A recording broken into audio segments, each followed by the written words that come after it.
This is how I made props for Spamalot, and if you haven't already, go check out part 1.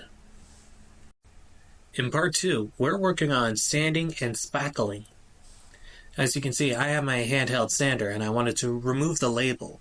I also had my spackle on hand, and I wanted to see how it fares. So what we're trying to do here is, with my handheld sander, I'm trying to round out the edges so that it gives the performers, as well as the audience, a cartoon feel with these shields. After all, we're working with a comedy here. Man, there was just so much dust everywhere. I mean, it got in my socks even.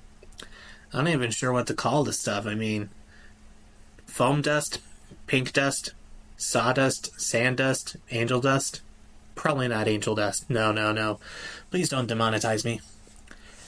Anyway, so because we're dealing with insulation foam, there were manufacturer cuts in the foam, so they can break off like a Kit Kat bar.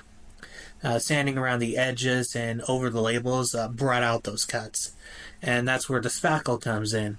It'll fill in the gaps, fill in the cracks, and when it dries, I'll have to sand it down again.